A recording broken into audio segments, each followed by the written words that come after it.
So we had a bit of time to test the new April content update, checking out the new stronghold, the new quality of life stuff and changes, and I think I'm finally ready to bring my thoughts on it. You can take this as a review if you want to, but it's probably going to be a little bit more than that, and obviously I'm going to also cover some of the other stuff that has been happening in the past few days outside of the update itself. For the record, I'm going to approach this from two angles, by covering both the positives and the negatives, and I think this would be, a little bit more fair rather than judging it from just one single angle.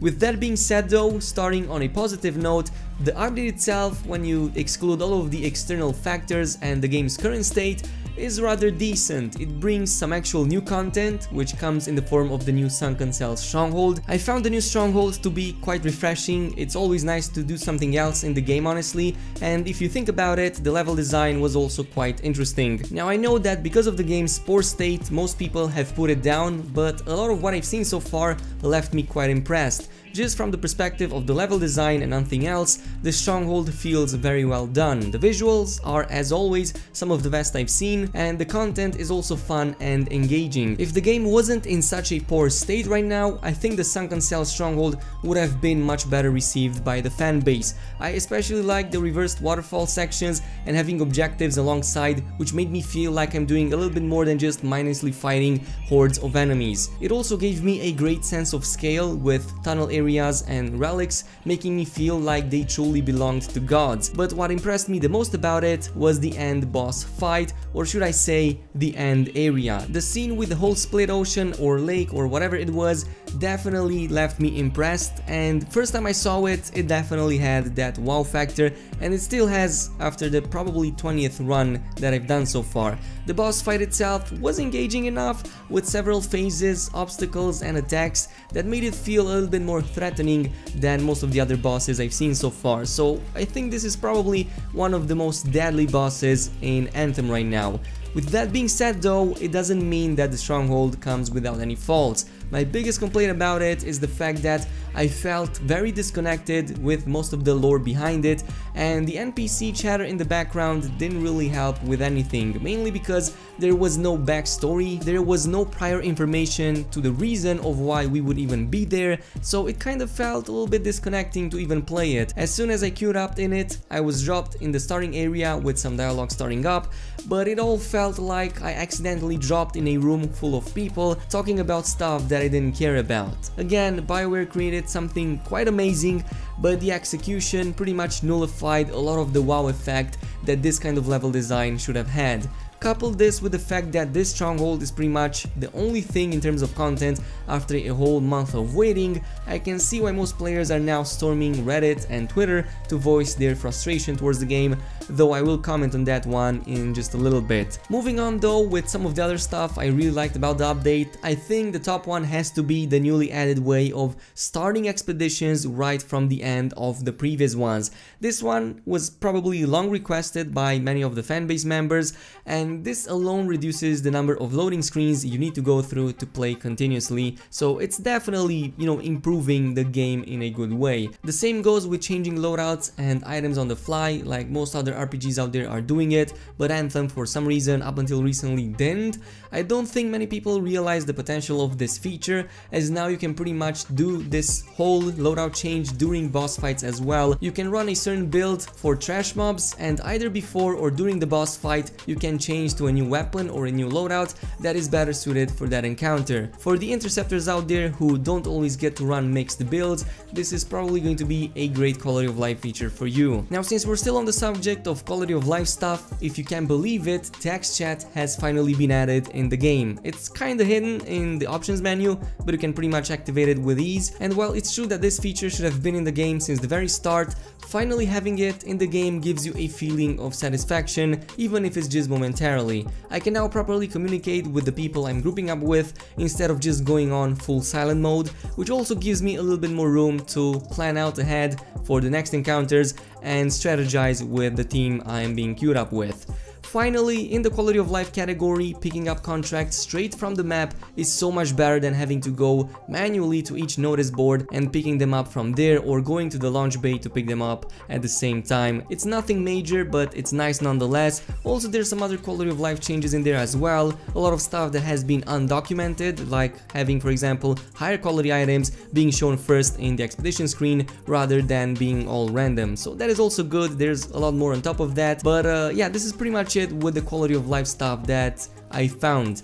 On the negative side though, these are just a handful of quality of life changes. And again, after quite a little bit of waiting, at this point the updates are like a pea size in comparison to what the game actually needs. Theoretically, I could also add the bug fixes on the list as well, but those don't count as new content, so I'm gonna avoid talking about the bug fixes. And speaking of bug fixes and bugs in general, as always, the new update introduced quite a high number of them in the process as well. Among a few on the top of my head, many of the text descriptions and values on items are pretty much wrong, with masterwork items appearing weaker than, for example, epic quality items. Luckily, from what I was able to test, this mostly appears to happen only visually. My legendary / masterwork interceptor does appear to do the same amount of damage that I was able to do in the previous patch, maybe a little bit more, as the build that I have got a little bit of a buff with the newest update. But now people are reporting that some of the quality of life stuff that has been introduced with the newest update doesn't even work properly. Like, for example, queuing up into a new mission right after the previous one has some bugs associated with it. Some of the buffs listed for the patch changes are also reported to, at the very least visually, not be applied, and there's a lot more on top of this, which means that the team either doesn't test out the updates at all, or they are simply overwhelmed by the amount of stuff that pops up as soon as the new update goes live. At least they are now announcing what looks to be a public test server, so I'm glad they have realized that sooner rather than later, but we don't have an ETA for when that will happen, so it might still take at least a few weeks until we see anything significant done in this regard. On the bugs, unfixed stuff, I'm going to mention one last thing, and that is of course the loot. Until they come out with a proper system to reward players through other means, not just direct loot drops, BioWare should probably just give in and bump that loot drop finally, as it was requested by the fanbase up until now.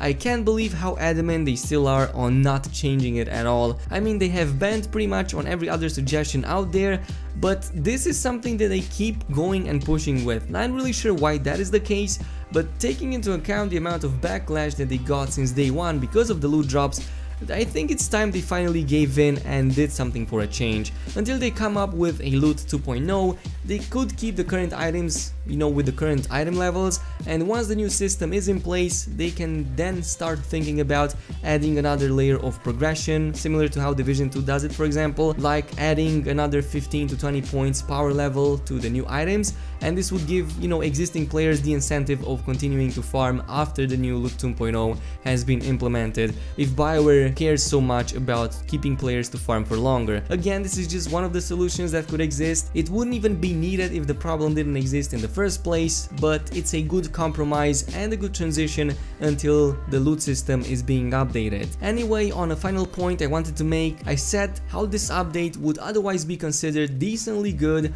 if the outside issues didn't exist. As it stands, they do exist, and it would also be unfair to not take into account the bigger picture. Right now, the size and pace at which new updates come in isn't in itself bad, but when you take into account how much is missing from the game, then you start realizing why the current update size simply doesn't do it. In the current state, I reckon that even a full-sized expansion would end up barely making things even, considering how much Anthem is lacking right now. So this isn't so much about BioWare not being able to produce content at a decent pace, it's more about the game lacking so much of it that even if they could double their efforts right now, they would still not be able to keep up with everything that is missing in a timely manner. The reality here is that Anthem simply can't keep up with its own problems, and this has a ripple effect on everything else, which is why the roadmap is now seeing a lot of its content being delayed. The company is basically fighting at least on two fronts here. On one side, the company is overwhelmed by the current issues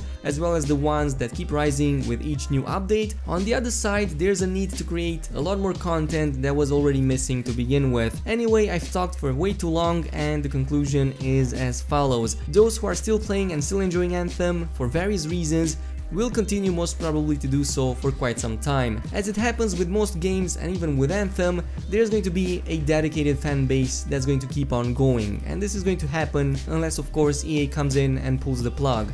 But if you're one of the players who is sick of waiting and even more so stopped having fun with the game, maybe putting it down for at least a few more months isn't such a bad idea after all. Coming back later to a more fleshed out game will provide more enjoyment and more satisfaction for the amount of money you have spent on it, rather than suffering along the way with very small updates. With that being said though, these are my thoughts on the update and the current state of the game, and yeah, I'm gonna see you guys later, so peace out.